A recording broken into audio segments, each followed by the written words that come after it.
If you are looking for motivation to take action, do something great, this is your sign. Because greatness always begins where comfort ends. We often talk about comfort zones, right? Like things that we can do better, things that we can improve. But I've never heard anybody talk about the opposite of a comfort zone. I'm sure they exist, but I haven't heard them. So let me introduce you to the concept of discomfort expansion. I'm the founder of a center where our mission is to unlock human potential. I've had the opportunity to work with some of the most successful entrepreneurs, celebrities, professional athletes in the world. And one thing that all of them have in common is their ability and willingness to expand their circle of discomfort. They say that the definition of insanity is doing the same thing over and over and expecting a different result. Well, the definition of genius is doing the same thing that everybody else is afraid to do.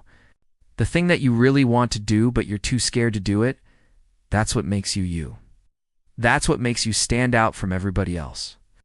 And so if you want to be more successful, if you want to be happier, if you want to make a bigger impact on the world, then you need to learn how to expand your circle of discomfort. So here are some ideas. 1. Stop relying on autopilot. Okay, we often rely on habits, and we think that these habits are going to get us to success, but oftentimes these habits are actually keeping us stuck. If you want to break free, if you want to be extraordinary, you need to start living on purpose. And that means making a conscious decision every single day about who you want to be and what you want to do. 2. Be willing to step outside of your routine. Now, I love routines. I'm a creature of habit. But sometimes in order to grow, in order to change, you need to break the routine. In fact, this is why vacations are so important. We go somewhere else. We change up our environment because it forces us to step outside of our routine. It allows us to come back refreshed and re-inspired. If you're feeling stuck, try changing things up. Try doing something new. Go somewhere else. Just change things up a little bit. 3. Push past your excuses. We all make excuses. It's easy to blame other people for our problems. It's easy to point the finger and say, well, this is the reason why I queue and do it, or this is the reason why I do and have it, or this is the reason why I am not successful. But the truth is, success is rarely easy.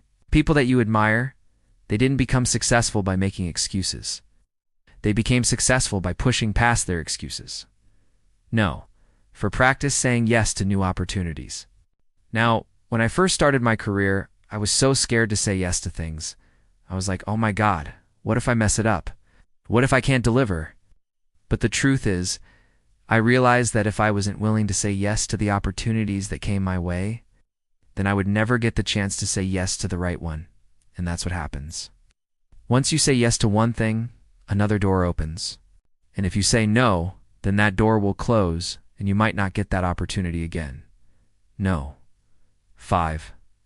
Ask for help. I think we tend to be very, very independent. But the truth is, nobody has all the answers. Nobody knows everything there is to know about any subject. Sometimes we just need a little bit of help. Asking for help doesn't make you weak. It actually makes you stronger because it allows you to leverage the strengths of other people.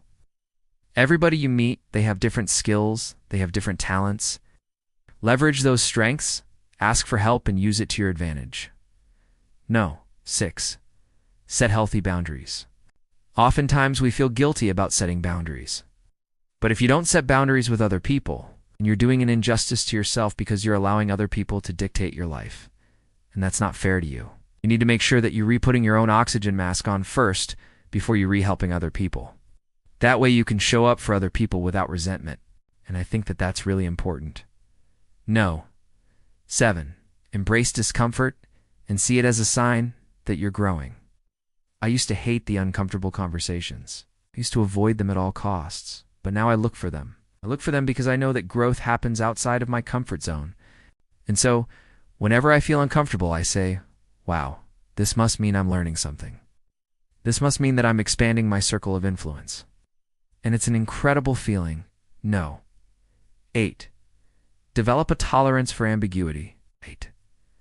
I think nowadays especially we need to develop a tolerance for ambiguity because there is so much uncertainty in the world. There's so much chaos. And when we see uncertainty, what do we want to do? We want to run from it. But if you can develop a tolerance for ambiguity, if you can develop a tolerance for uncertainty, then you'll be able to thrive in any situation. No. 9. Learn how to say no to the small stuff. When I first started my career, I remember being so busy, so overextended. I was saying yes to everything. I was trying to please everyone, and the problem is I ended up burning myself out. And I realized that it was because I wasn't willing to say no to the small stuff. And so now when I'm faced with the choice of saying yes or no, I say no until I've proven myself wrong. Okay, if I'm not proud of it, I'm not doing it. Oh. And number 10, do something every day that scares you. I think this is probably the most important thing on the list, because if you do something every day that scares you, then you're settling for mediocrity. You're settling for the ordinary. But if you want to be extraordinary, if you want to do something great, you need to be willing to push through fear. And once you do it today, it'll be easier tomorrow. And once you do it tomorrow, it'll be easier the next day. Pretty soon it won't be scary at all. You know, I hope that helps. If you liked that video, then check out this other video on dealing with failure. Thanks for watching.